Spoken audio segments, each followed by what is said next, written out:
Welcome back to the Wallace branch, and today's episode is all about time-lapsing through Blender builds of 4 or 5 buildings at the street corner in Wallace, known as the center of the universe. We're going to start with this gorgeous neoclassical bank edifice, and for all of these buildings, this project starts with the default cube, but then proceeds to the arduous process of UV mapping, which includes insetting, copying wall segments, and so on. The bank building is a rectangular building, but it's a tough asset with a lot of different details. Also, it's very light colored, and there's not a lot of contrast, and so initially that didn't look very good in Trainz until I darkened the colors a bit, a surprising amount actually. I'm not sure if it would look better in a PBR material, but for now I just decided that 1-tex is good enough. And in the time-lapse, I'm going to highlight a few of the odd and quirky features about this building.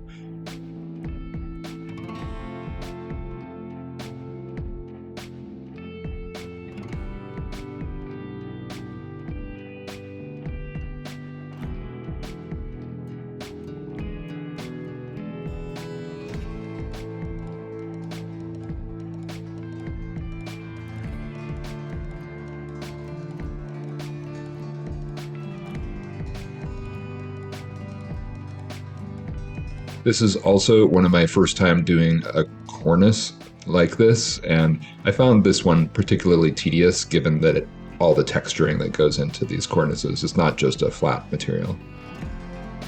For this particular cornice, I needed to get the letters nice and big on the UV texture file so that you can read it nicely in Trainz without too much pixelation.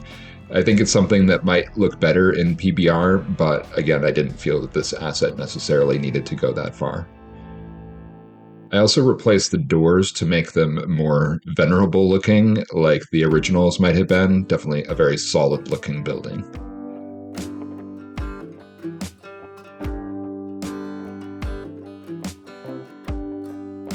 The building has this old-fashioned burglar alarm.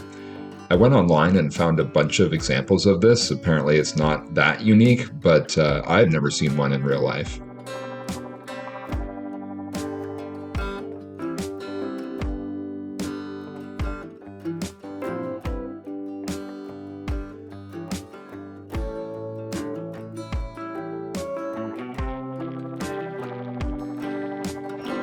One of the quirky features is that it has this very oversized but interesting clock hanging out over the street, and the clock also has a temperature gauge, old analog gauge, and they really wanted this thing to be visible from all directions as you pass the bank.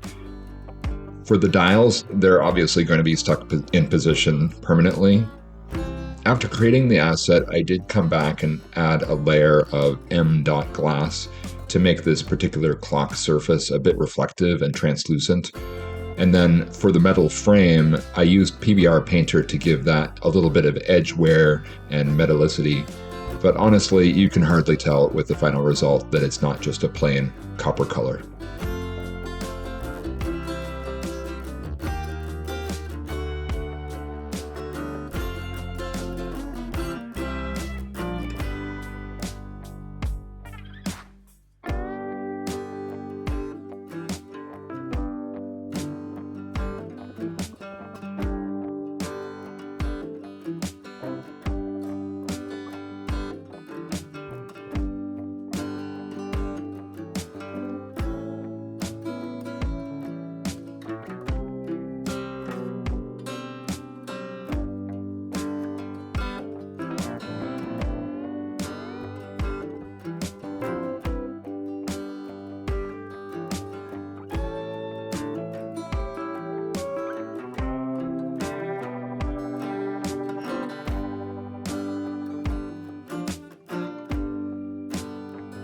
In this section, I was doing my first columns, and fortunately these columns have these very simple Doric capitals, but I still detailed them. I still tried to make them as detailed as possible without, I think, going overboard.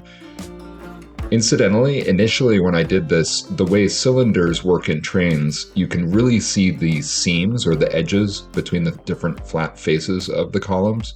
And it took me a while to realize that the Blender smooth function would actually carry through to the FBX file that gets imported into Trainz. I don't know why I didn't realize that earlier. Basically, if you don't do the shade auto smooth, then it gets all these weird shading aspects to it.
The next building is the Masonic Temple, which is just adjacent to that bank building, and this is really a very beautiful building on the outside.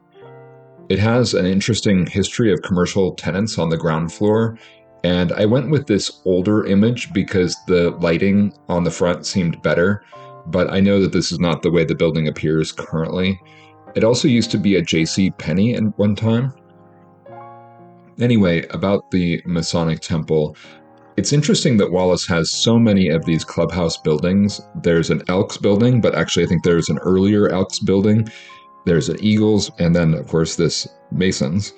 And some of these buildings, they're the biggest buildings in town, and I guess they might have been used partly as kind of hotels and partly for functions, maybe for drinking, even though Wallace had plenty of bars and plenty of saloons, and you can read all about those in a PhD thesis that I found online at one time. But still, there was a lot going on in Wallace around these clubs, is my impression.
I had already done a few ultra-low poly corbels, like just a triangle or two, and for this one I just decided to do a little bit more, but still very simplified.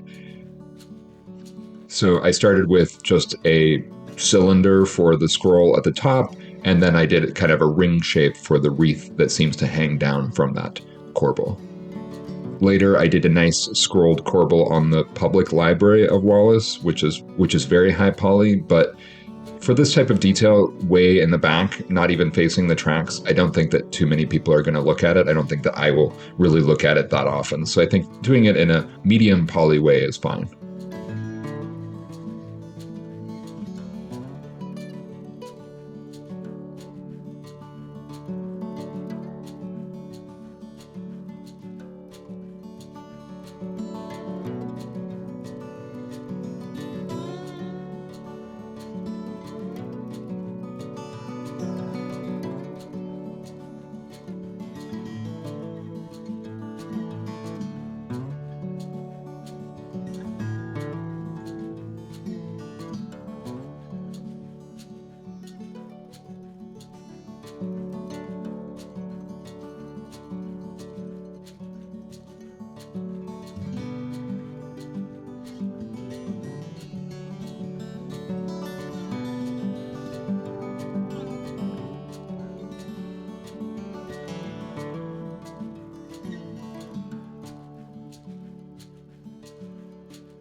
And then in the back, I tried to do something with the shutters, basically giving it a bit of variety so that the back is not just a mirror of the front.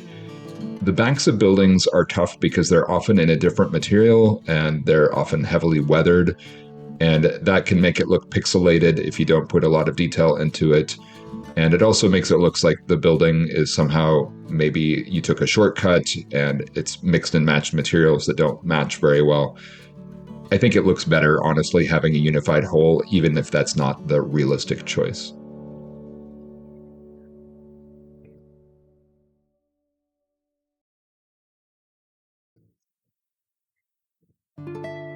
Next is the Rossi Insurance Building, which was built in the 1890s, and then the turret added only a short while later. According to the Wallace Preservation Plan, this building is in the Italianate style, which it describes as a reaction to the formalism of neoclassical and drawing on Italian villas of the 16th century. However, the Idaho State Historical Sites Survey of Wallace says that the Rossi and White Bender blocks are two of the finest Queen Anne-style commercial structures remaining in Idaho. So, you decide. For Rossi Insurance, it was founded by Herman Rossi, who was a Swiss-born businessman and mayor of Wallace for many years. He was one of the most powerful businessmen in town. He was popular, and he was also famous for being acquitted of murder in 1916 for shooting a man in the Metals Bar located in the lobby of the Samuels Hotel. According to Ron Roizen, who wrote a book about the case, Rossi had a young wife who was an alcoholic, and Rossi was active in state politics. And coming home from a political trip, he found his wife in bed and in a bad condition, and she told him of some goings-on with a musician. At the trial, he didn't dispute the facts about marching straight to the bar and shooting the man. He was acquitted of murder on the basis of temporary insanity by a local Wallace jury. Rossi's son, also Herman, became an ace pilot and received 2 Navy Crosses for his feats in the Pacific Theater in World War II.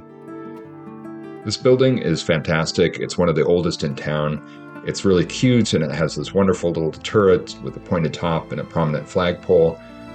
It was a little bit hard to do in Blender for a couple of reasons. First of all, the angled rear of the building, also the fact that it's on a slope, which I mostly ignored, and then finally the turret having to combine textures with the round shape. I didn't bother to do the elaborate decorations on the tiles as a PBR material, even though that's probably possible. I felt that you probably wouldn't end up looking that closely at the building.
used a Boolean modifier for the window insets in the turret. The Boolean had some major issues at one point. The error message is failed to triangulate polygon, no ear found. Probably not a simple polygon. Pet peeve of mine with Trainz is the error messages are written in computer jargon, and yes, there are explanations on a wiki somewhere. Often those explanations are outdated or not complete or not tailored for Blender. But I just wonder, would it be so hard to write the error message in plain English? For this error, the easy solution is to triangulate the faces. Ideally, if you know where the error might be, you can just triangulate a few faces, but sometimes that doesn't solve it. You might have to go back and delete some of the areas that have been formed by that Boolean modifier. So what I recommend is that right before and right after applying the Boolean modifier, try testing the object in Trainz to see if that error pops up. If it does pop up, maybe try the Boolean again instead of trying to fix the error after the fact. As for the text, I was worried that that might be quite difficult, but it turned out to be no problem, just using the cylinder projection.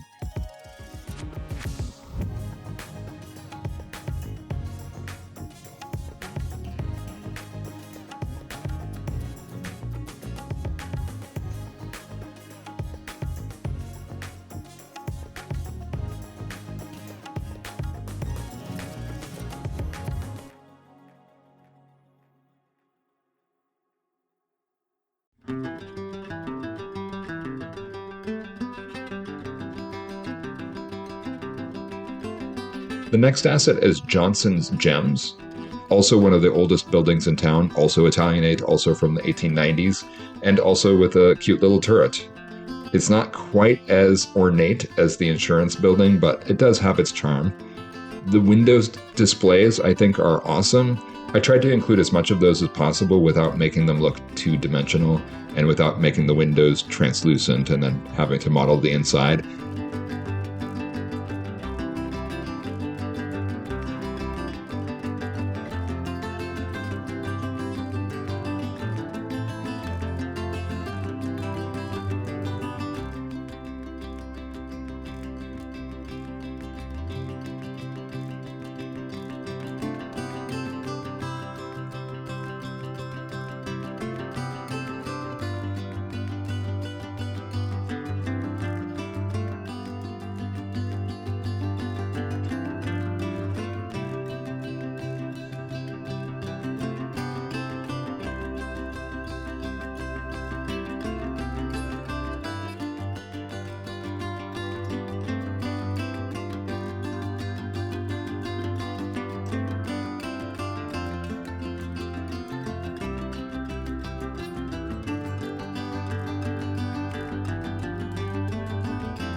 I did some details of the cornice and of the turret, but I also left a fair amount to the imagination.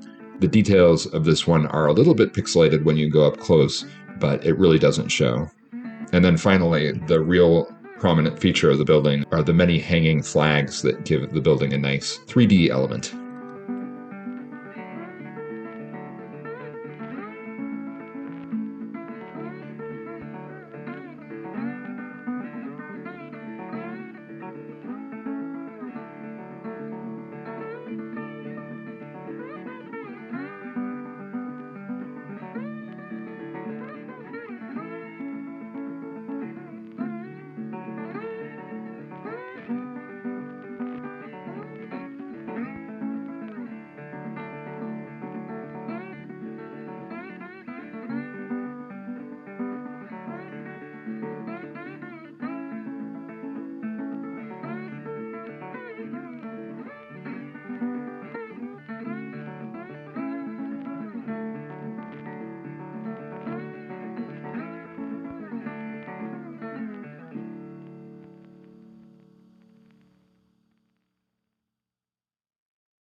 And for the roof details, I just used some different assets that I've used on past models. I just imported them into this asset. And I think it's important to have those types of assets where you can basically keep momentum and then you don't have to recreate them every time. That makes Blender a little bit less repetitive, a little less boring to make these assets. The building is not super detailed, but once you see the final result of this street corner, it really doesn't look that far off from the scene in Dante's Peak where these two turrets get blown away as Pierce Brosnan looks back in the rearview mirror.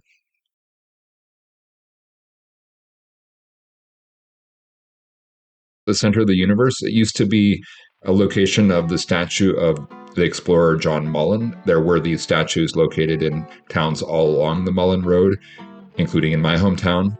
They were often in very prominent spots, but then as towns got more traffic and added more streetlights and things like that, towns tended to relocate them to less interesting places, and Wallace was not an exception.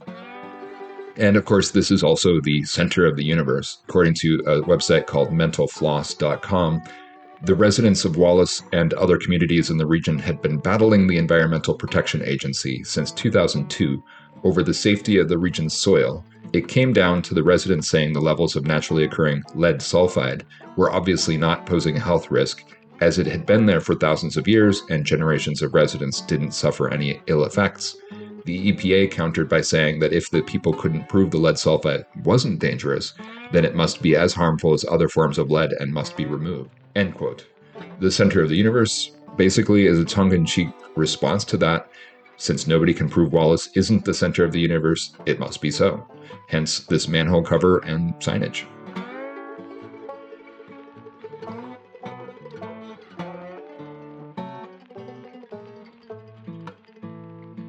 One of the oldest buildings on this corner is called Cogs. I think it's a restaurant.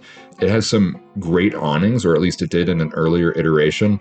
I just really love the mural on the top of the building. I don't know what the inspiration for that was. You know, you can only see it, I guess, by getting drone views.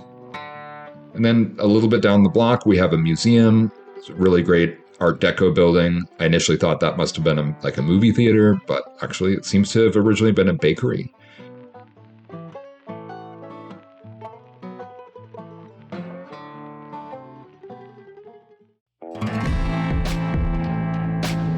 Anyway, that's a wrap for this episode, and I hope you enjoyed the change of pace. But next time we'll be coming back to Blender and tackling a totally different type of American architecture, Gooby style. We'll also be modeling a real-life alien spacecraft that, as far as I know, still sits just a couple blocks from the center of the universe. So if you like this and you want to be in on the next alien landing, like and subscribe, and we'll see you again next time on the Wallace Branch.